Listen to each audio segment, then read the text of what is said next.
Hi, everybody. This is Peter Schiff. It is Friday, August 21st, 2009. Well, I'm going to start a new format with the video blogs today. I'm going to try to keep them shorter. I was told that if I keep them to around 5 minutes, perhaps more people will actually watch them. So I'm going to try that for a while. Anyway, today the markets were pretty strong. The Dow was up about 150 points. Again, the dollar was very weak. Dollar index right around 78. Didn't make a new low, but it looks very close to breaking down to me.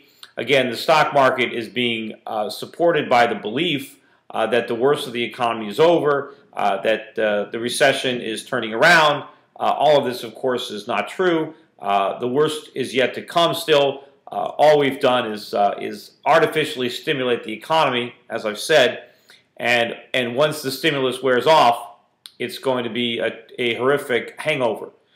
What I want to talk a little bit about, though, today is I came across a letter that apparently was written from Timothy Geithner to Congress with respect to raising the debt ceiling.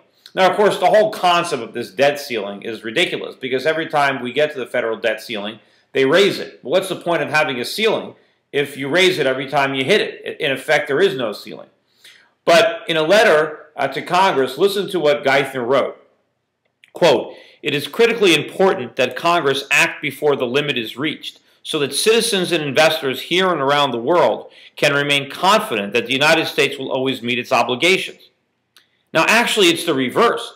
The fact that we always increase the debt ceiling shows that we're never going to meet our obligations, that we're simply going to go deeper into debt. Meeting our obligations means paying it.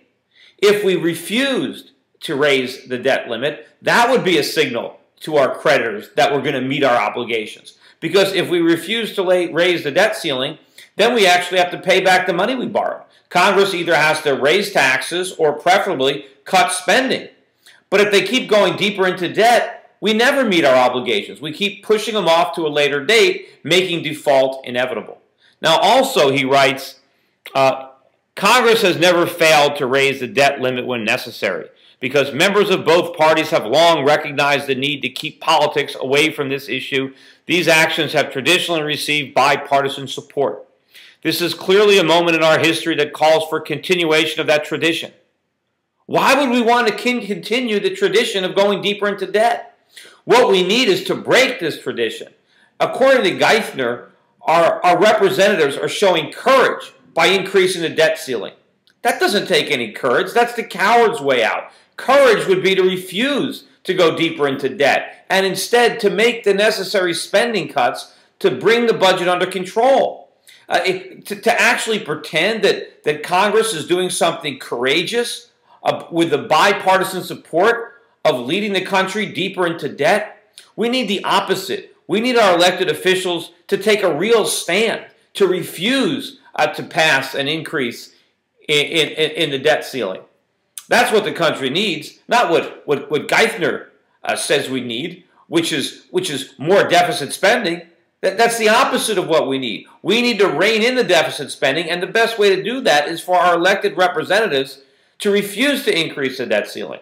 So if anybody ever writes their congressman, this would be a perfect issue to try to urge your representatives not to vote to increase the debt ceiling, to show the world that we're serious about bringing our debts under control, that we will pay our bills by cutting government spending, not by just going deeper into debt.